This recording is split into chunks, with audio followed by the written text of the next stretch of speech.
Y precisamente tenemos en la línea telefónica a la ministra Yasmín Esquivel para platicar sobre este tema. Querida Yasmín, ¿cómo estás? Muy buenos días.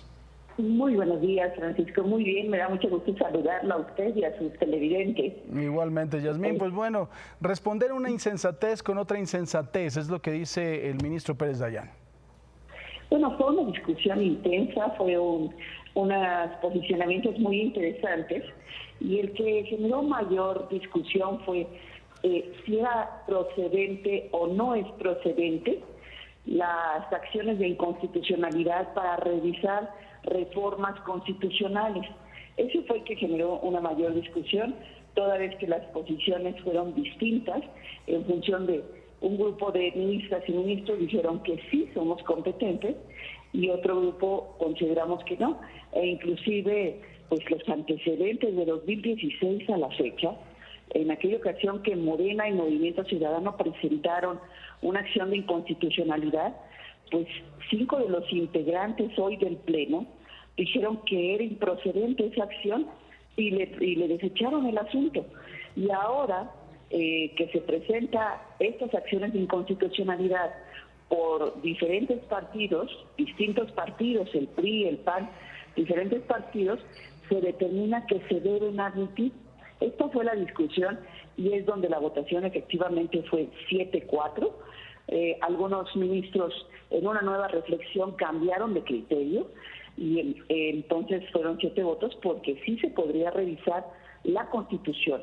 Y 4 consideramos que no existe ningún artículo de la Constitución que nos permita analizar si la reforma constitucional es inconvencional, es conveniente o es inválida. No hay ningún artículo que nos permita, por eso el ministro Pérez Dayán votó de acuerdo a sus precedentes. Él siempre ha considerado, inclusive en alguna ocasión dijo que él no es quien para arrancarle hojas a la Constitución. Al hablar de que él no iba a responder una insensatez con otra insensatez, pues él se refería que justamente a los precedentes que ha tenido y en consecuencia votó en esa lógica y los demás pues cambiaron de criterio y otros que no se habían pronunciado antes.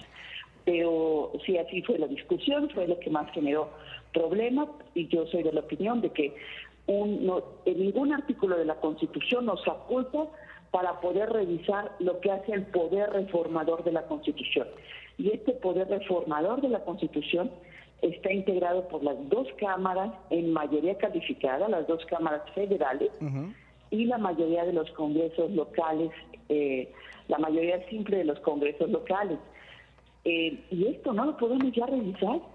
Nos puede gustar o no nos puede gustar la Constitución, pero es la Constitución y se debe respetar. Claro, ahora, y nosotros somos garantes de ello. Yasmín, aquí quiero que la gente entienda una cosa. O sea, esto no es un asunto de política. Yo sé que el asunto está muy dividido, que hay mucha división en cuanto a que a alguien le va a la 4T, a alguien no le va, etcétera. No tiene que ver con política, tiene que ver con una decisión jurídica.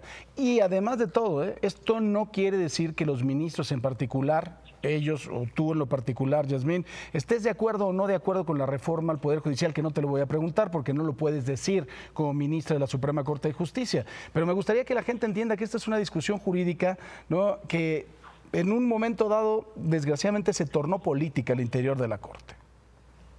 Sí, bueno, efectivamente es una discusión jurídica, pero es en un contexto político en donde justamente esta reforma se refiere a la diferente manera de designar a los jueces, magistrados y ministros. Ahora ya no tan solo va a contar todos los antecedentes académicos y su experiencia, sino también tiene que ver con un tema electoral, es decir, todos los abogados y abogadas, por cierto, el día de ayer inició el proceso de inscripción de la convocatoria de todas las abogadas y abogados que deseen inscribirse en esta convocatoria, tendrán que pasar todos los requisitos que establece el comité de evaluación, el examen correspondiente y posteriormente a ello tendrán la posibilidad de ir a la boleta. Yendo a la boleta todavía tienen que ganar las elecciones, ganar para que la población los conozca y pueda votar por ellos. Entonces, Toda esta forma de designación que cambia es lo que se pretendía el día de ayer invalidar, pero al no llegar a los 8 votos, fue en ese momento en que se determinó que no llegando a las 8 votos se desestiman las acciones. Es decir, como si no se hubieran presentado.